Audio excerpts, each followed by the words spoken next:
दोस्तों, movie start होती है और हमें दिखाया और सुनाया जाता है कि ये दूर भविष्य में कोई साल है। ये जो क्लाइमेट चेंज आप देख रहे हैं, असल में यह इंसानों की बढ़ती जनसंख्या और उनकी लापरवाही का परिणाम है।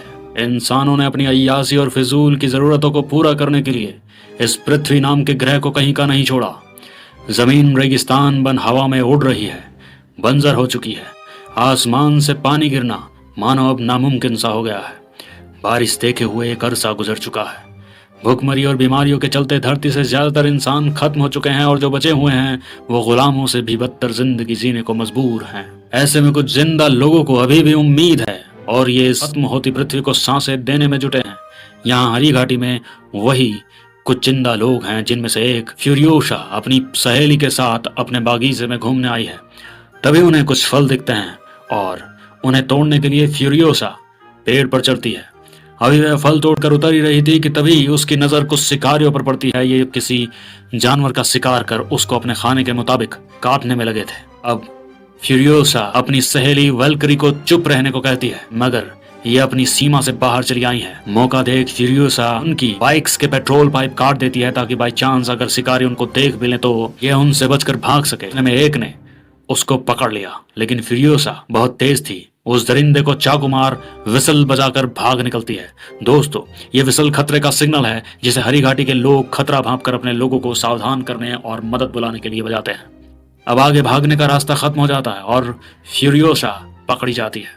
उसकी विसल की आवाज सुन हरी घाटी में हड़कंप मच जाता है। दोस्तों, दो ज़बांज औरतें जो अपने आप को वुवालिनी बुलाती हैं, घोड़े पर सवार हाथ में गन लेकर उस ओर तुरंत निकल पड़ती हैं। फ्यूरियोसा की सहेली ने उन्हें दूर से आवाज लगाकर आगाह किया कि शिकारी फ्यूरियोसा को बेहोश कर उठा ले गए हैं। फिर क्या था, ये दोनों उन बाइकर्स का पीछा करने लग जाती हैं। आगे जाकर एक वुवालिनी घोड़े से कूद स्नाइपर्स गन से निशाना लगा एक को गिरा देती है। बाइक के चक्कर में दूसरा भी अपनी जान गंवा देता है। दोस्तों, ये दोनों औरतें हरी घाटी की रक्षक हैं और इनमें से एक फ्यूरियोसा की माँ है। ये डिसाइड करती है कि अब आगे फ्यूरियोसा को तलाश करने का जिम्मा उसका है और वो खुद जाएगी। दूसरी को वापस हरी घाटी की सुरक्षा में वापस जाना होगा। अब फ्यूरियोसा की मॉम अपनी बेटी को वापस लाने निकल पड़ती है। इधर फ्यूरियोसा को धीरे धीरे होश आने लगता है। ये तीनों बाइक सवार लगभग 180 से 200 की स्पीड से भाग रहे थे कि तभी वेलकरी एक को उड़ा देती है। यह तुरंत कवर में आकर रुके और दूरबीन लगाकर पता चला कि इनका कोई पीछा कर रहा है। इतने में फ्यूरियोसा ने दांतों से टंकी का पाइप काट दिया।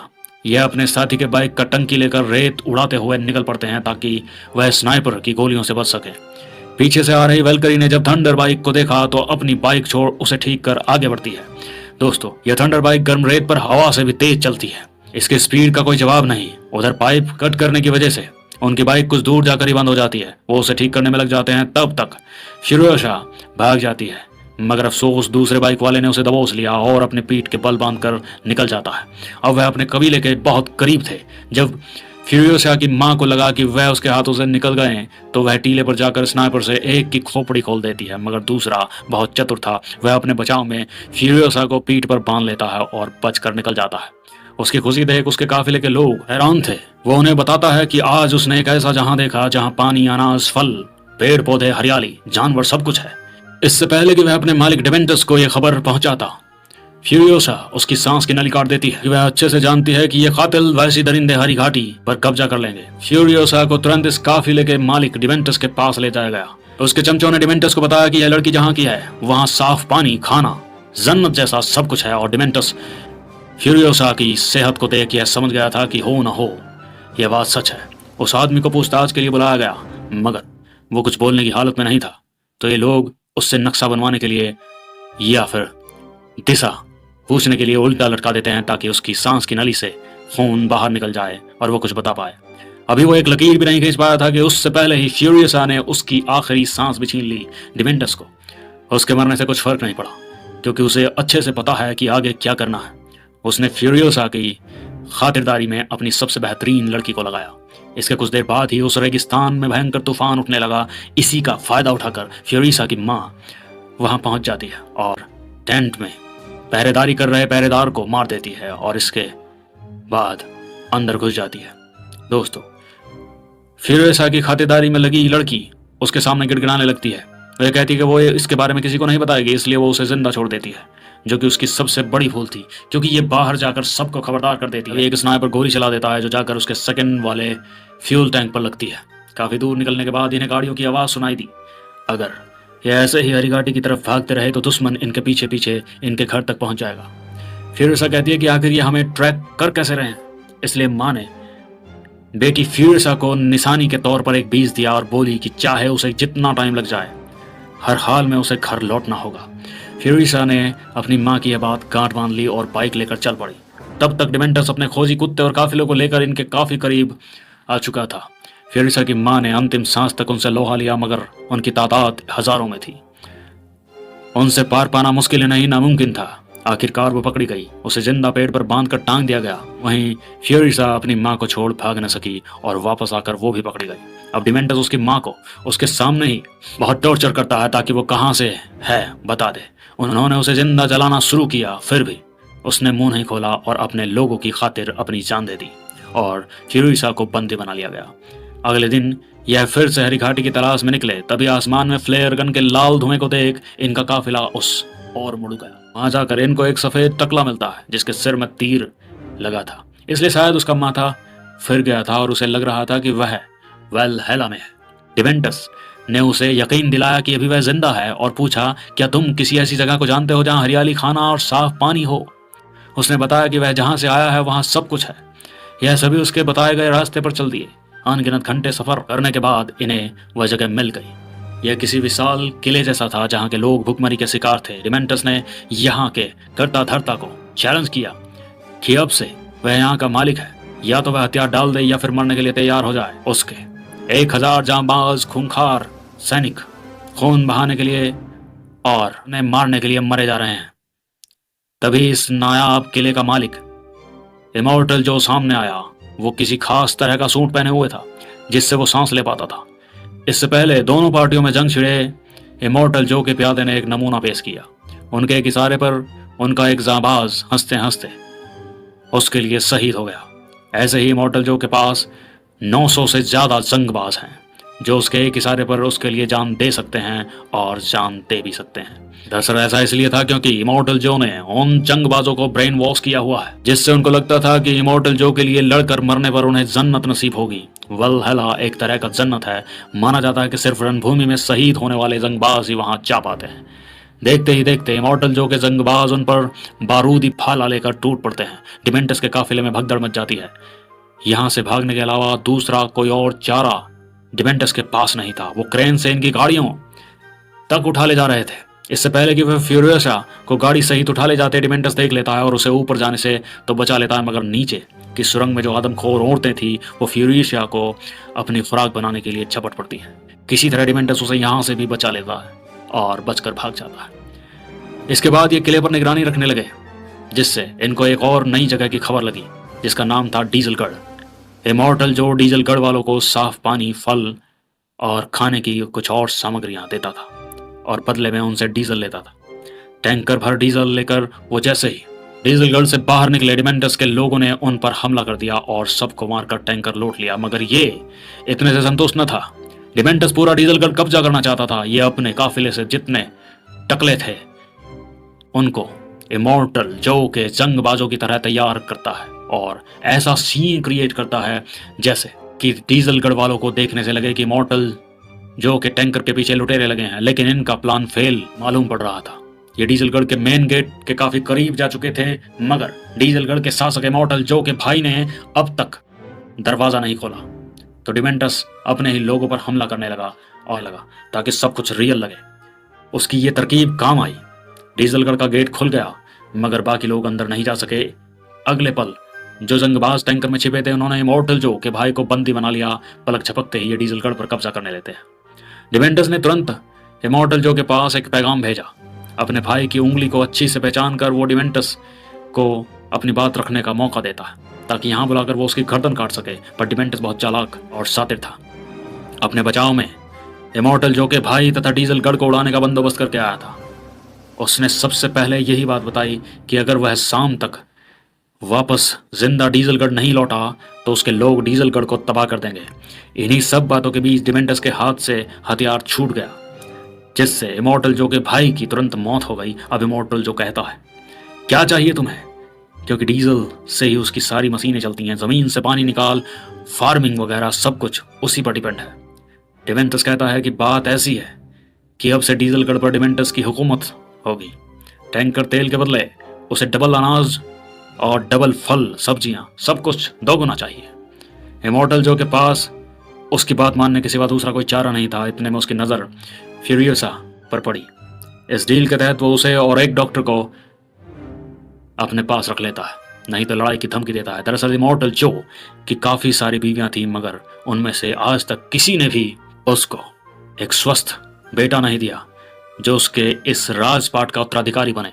फ्यूरियोसा बिल्कुल स्वस्थ थी और वह बड़ी होकर उसको एक स्वस्थ बेटा दे सकती थी। उनकी ये डील तय हो गई। फ्यूरियोसा को इमॉर्टल जो की बीवियों के साथ तिजोरी में बंद दिया गया, मगर फिर भी वो हार नहीं मानी और यहाँ से भागने के लिए जुगाड़ बनाने लगी।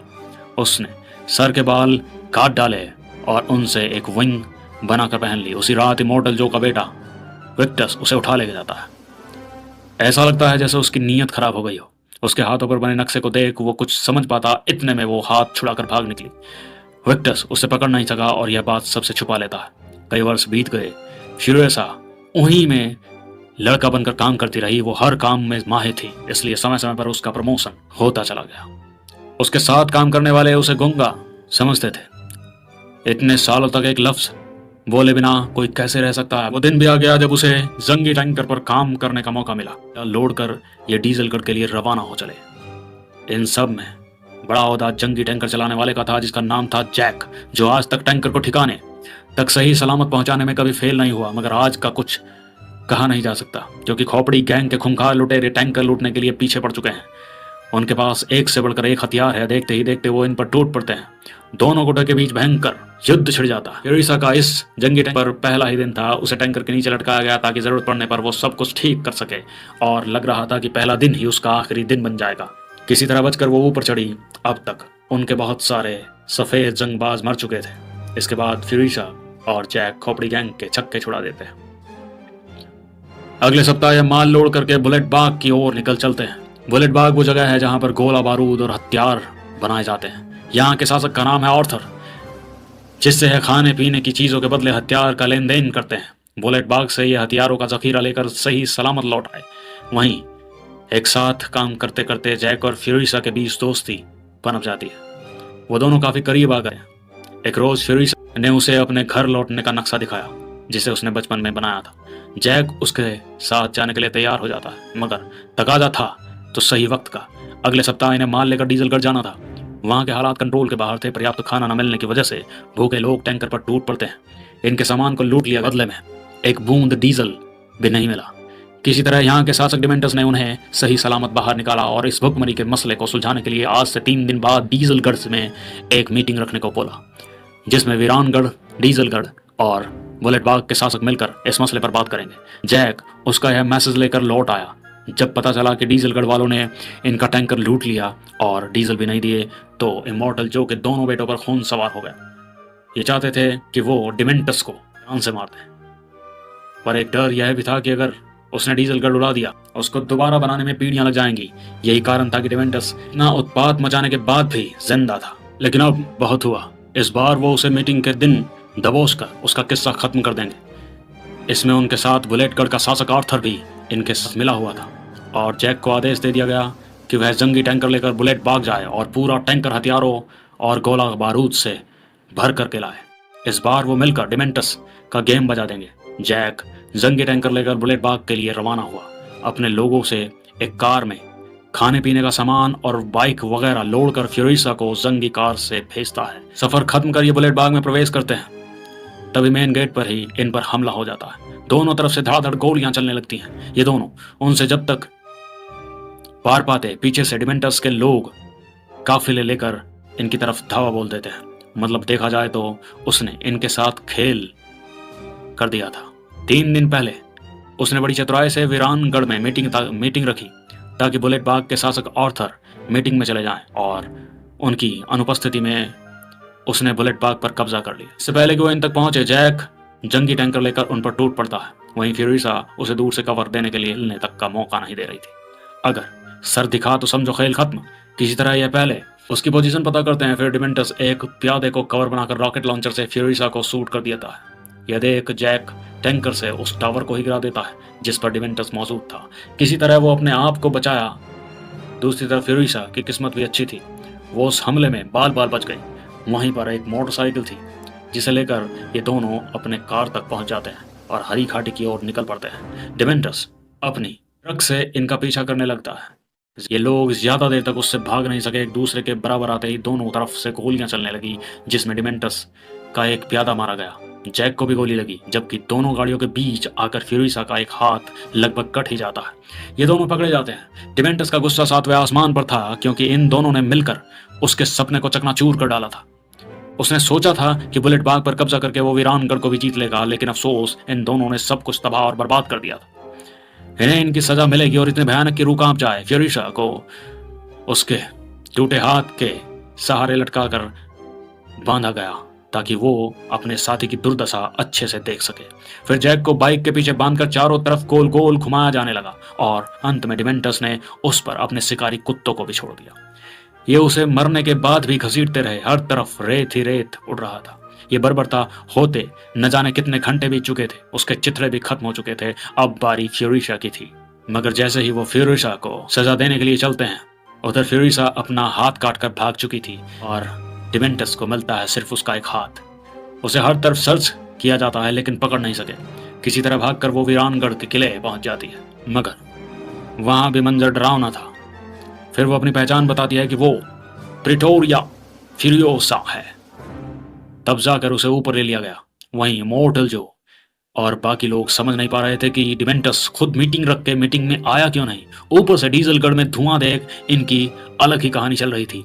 देखने से ऐसा लग रहा था मानो वो डीजलगढ़ को आग के हवाले कर रहा था। तभी फ्यूरिसा वहां आ जाती है और उन्हें बताती है कि डिमेंटस ने बुलेट बाग पर कब्जा कर लिया है और अब वो यहाँ भी आ रहा है। सामने जो धुआं दिख रहा है वो एक जाल है ताकि हम डीजलगढ़ को बचाने के लिए जाएं, और इसी ताक में डिमेंटस घात लगाए बैठा है। उसकी बात सच थी। डिमेंटस अपने काफिले को लेकर वीरानगढ़ के किले के बहुत करीब पहुंच चुका था। उनके आने की भनक न लगे और रेत न उड़े, इसलिए वे सड़क पर तेल छिड़क कर आगे बढ़ रहे थे। इमॉर्टल जो भी कुछ कम नहीं था, उसने वही दिखाया जो डिमेंटस देखने के लिए बेताब था। दूर से इन्हें विशाल काफिला नजर आया, जिससे यह समझ गए कि ये सफेद भूतों की टोली डीजलगढ़ को बचाने निकल पड़ी है। मगर वो एक जाल था। सिर्फ 2-3 गाड़ियां ही थी जो रेत उड़ाते हुए चली जा रही थी। डिमेंटस के काफिले और इमॉर्टल जो के जंगबाजों के बीच लगभग 40 दिन तक युद्ध हुआ। खून से वीरानगढ़ की धरती लाल हो गई और 41वें दिन डिमेंटस अपनी जान बचाकर भाग खड़ा हुआ। वो इमॉर्टल जो से पूरी तरह हार चुका था। इधर इन 40 दिनों में फ्यूरिसा ठीक हो चुकी थी और उसने अपने लिए एक स्टील का हाथ बनाया था और डिमेंटस से बदला लेने निकल पड़ती है। रणभूमि में इमॉर्टल जो के दोनों बेटे गाड़ी ठीक करने में जुटे थे ताकि वे डिमेंटस का पीछा कर उसको मौत की घात उड़ा सके। मगर जैसे ही उनकी गाड़ी ठीक होती है, फ्यूरिसा उनकी गाड़ी लेकर डिमेंटस को उसके किए की सजा देने के लिए उसकी खोज में निकल पड़ती है। और जब डिमेंटस को लगा कि कोई उनका पीछा कर रहा है तो वो 3 दिशाओं में बढ़ जाते हैं। फ्यूरिसा डिमेंटस की सवारी को पहचानती थी। करीब जाने पर पता चलता है कि उसे चकमा दे दिया गया है, मगर फिर भी वो पीछे नहीं हटती, बल्कि उसी रेगिस्तान में उसे तब तक ढूंढती है जब तक कि वो उसे मिल नहीं जाता। अब हम डिमेंटस को रेगिस्तान में सोता हुआ पाते हैं और जब वो उठता है बड़ी चैन की सांस ले रहा होता है। जैसे ही वो अपनी पानी की बोतल से पानी पीता है तो बोतल में एक बूंद पानी नहीं निकलता और वो समझ जाता है कि उसके साथ कुच्ची कुच्ची रकमा पास आईना हो गया है। और जैसे ही वो अपने टेंट से बाहर निकलता है, वो देखता है कि उसकी बाइक के टायर गायब हैं। आखिर वो उसे खोज ही निकालती है। उसकी गोलियां खत्म हो चुकी थी। वो जान बचाकर भागा, मगर पैदल कहां तक जाता।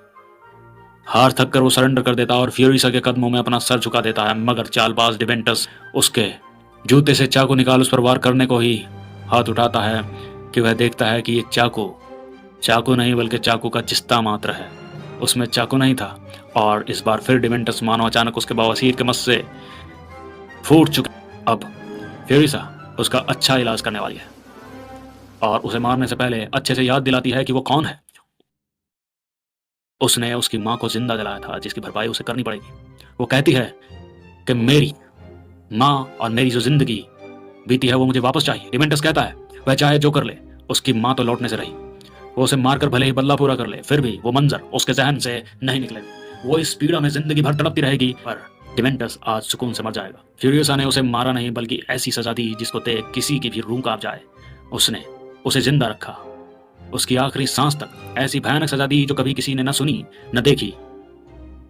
डिमेंटस को वीरानगढ़ के किले में कैद हुए अब 20 साल हो चुके हैं। जवानी के दिनों में माइक लगाकर बहुत भौंकता था, खूंखार दरिंदा, पर अब सिकुड़कर छुआरा हो चुका है। उसकी मौत के बारे में कई कहानियां, मगर उनमें से एक थी कि फिरोजा ने उस जालिम के गुप्तांग को काटकर उसमें अपनी मां का दिया वो बीज बो दिया था जो अब एक पेड़ में तब्दील हो चुका है। और उसने डिमेंटस को तब तक जिंदा रखा कि जब तक उस पेड़ पर फल न लगने लगे थे।